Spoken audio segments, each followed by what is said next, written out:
கிறிஸ்துவுக்குள் பிரியமானவர்களே, இந்த நாளுக்கான மாலை நேரம் அண்ணா மார்க் எழுதின சுவிசேஷம் 1வது அதிகாரம் 26வது வசனம். மார்க் 1:26.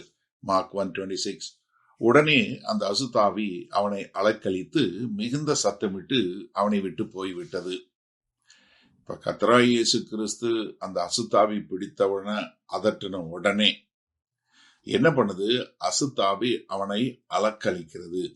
அதாவது இந்த கிரேக்க மொழி பதத்துல பாத்தீங்கன்னா ரொம்ப கொடூரமாக அவனை போட்டு அப்படி அசைக்கக்கூடியதாக, அதாவது இந்த சாத்தான் இந்த பிசாசு பிடிச்ச என்ன பண்ண பாக்குதுன்னா, இயேசு கிறிஸ்துவனுடைய கட்டளைக்கு கீழ்ப்படிகிறதுக்கு முன்பாடி என்ன பண்ணுது, ஒரு கடைசியா ஒரு தடவை அவனை காயப்படுத்தக்கூடியதாக.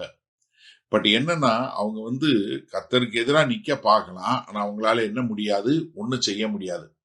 மிகுந்த சத்தமிட்டு, அதாவது ஒரு பயங்கரமான பயத்துல அலறல் சத்தம் பண்ணக்கூடிய ஒரு காரியம்.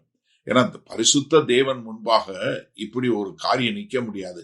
அதுவும் இல்லாமல் சகல அதிகாரமும் பொருந்திய கர்த்தர் அங்க இருக்கிறாரு. அதனால இந்த பிசாசு கிறிஸ்துவுக்கு கீழ்ப்படிந்து போக வேண்டிய ஒரு அவசியம். நம்ம பின்னாடி மார்க் 5வது அதிகாரத்துல பார்ப்போம்.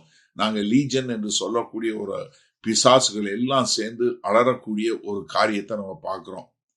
அடுத்து என்ன? அவனை விட்டு போய்விட்டது.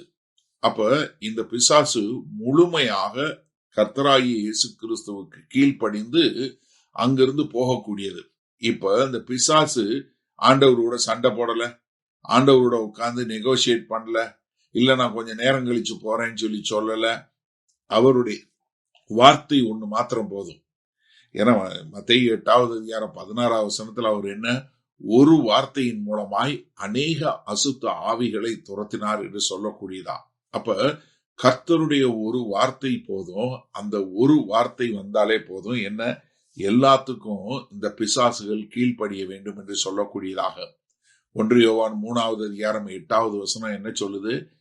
கர்த்தராகிய இயேசு எதற்காக மாம்சத்துல வெளிப்பட்டார்? பிசாசுகளின் கிரியைகளை அழிப்பதற்காகவே அவர் வெளிப்பட்டார் என்று சொல்லக்கூடியதா.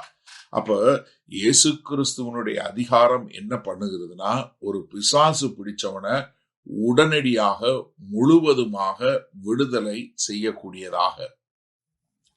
அப்ப இங்க நம்ம இந்த பையன் பிசாசு பிடிச்ச ஆள் என்ன பார்க்கிறோம், அங்க அவனை காயப்படுத்தாம, அது ரொம்ப என்ன, இந்த மனுஷன் எந்த ஒரு காயம் படல. அப்ப பிசாசு பிடிச்சவனுடைய அவனை பாதுகாக்க கூடியதா இருக்கு. அது மாத்திரமில்ல, பிசாசு அவனை விட்டு வெளியே போகக்கூடியதா இருக்கு. அந்த பிசாசு என்ன பண்ண முடியல, கர்த்தர்கிட்ட வர முடியல, அந்த மனுஷனை மேலும் வல்லமையாய் ஆளுகையும் செய்ய முடியல. ஒரு முழுமையான விடுதலை அந்த பிசாசு பிடிச்சவனுக்கு கிடைக்கிறது. சரி, இந்த நாள்ல இந்த வசனத்தை நம்ம எப்படி எடுத்துக்கொள்வது? நிறைய நேரங்கள்ல நான் பார்த்திருக்கேன், ஒரு சிலர் சொல்றதையும் கேட்டிருக்கேன். இந்த பிசாசு பிடிச்சவங்ககிட்ட உட்காந்து பேசுவாங்க நிறைய பேரு. உன் பேர் என்ன, நீ எங்க இருந்து வந்திருக்க, என்ன ஏதுன்னு.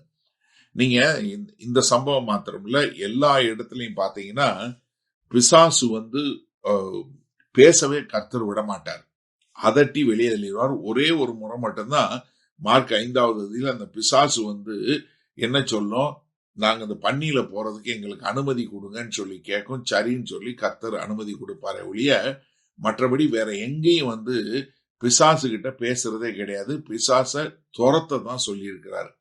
அப்ப நமக்கு, விசுவாசிகளான நமக்கு, கர்த்தராகிய இயேசு கிறிஸ்துவின் நாமத்தினால பெறப்பெற்ற அதிகாரத்தினால நம்ம எல்லா விதமான ஆவிக்குரிய போராட்டங்களையும் ஜெயம் கொள்ள முடியும் என்பதை நம்ம மிக தெளிவாக புரிஞ்சு கொள்ளணும்.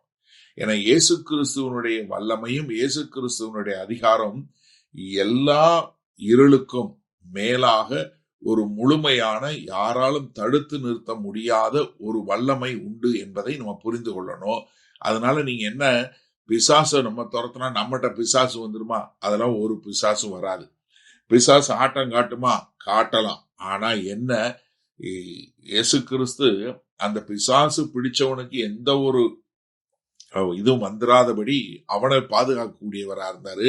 அதனால நீங்க என்னன்னா, மிக தெளிவாக கர்த்தராகிய இயேசு கிறிஸ்துவனுடைய அதிகாரத்தை முழுமையாக பயன்படுத்தி யாரு பிசாசு பிடிச்சவனா இருந்தாலும் அவனுக்கு ஒரு முழுமையான விடுதலையை கொடுக்கக்கூடிய ஒரு மகனாய் மகளாய் வாழ கர்த்தர் உங்களுக்கு கிருபை பாராட்டுவாராக. பிசாசு கிட்ட உட்கார்ந்து பேசிட்டு இருக்காதீங்க. அது துரத்தக்கூடிய ஒரு அதிகாரத்துலதான் நம்ம இருக்கிறோம். இரண்டாவது, எந்த கிறிஸ்தவனையும் எந்த பிசாசும் எப்பொழுதும் மேற்கொள்ள முடியாது. மகா கிருபையும் இரக்கம் நிறைந்த எங்கள் அன்பின் தகப்பனே, இதோ இந்த அருமையான நல்ல நாளுக்காய் நன்றி. இதோ அந்த நல்ல நாளிலும் ஆண்டவரே, இதோ நாங்கள் ஒவ்வொருவரும் எந்த ஒரு பிசாசு பிடிச்சவங்களா இருந்தாலும் அவர்களை துரத்தக்கூடியவர்களாய் இயேசு கிறிஸ்துவின் அதிகாரத்தை நாங்கள் விசுவாசித்து முழுமையாய் நம்பி எல்லா ஆவிக்குரிய போராட்டங்களிலும் ஜெயங்காண எங்களுக்கு கிருபை பாராட்ட வேண்டுமாய் இயேசு கிறிஸ்துவின் மூலம் ஜெபிக்கிறோம் வல்ல பிதாவே, ஆமேன். கர்த்தர் உங்களை ஆசீர்வதிப்பாராக. நாம் நாளை காலை தினசரி தியானத்துல சந்திப்போம். Good night.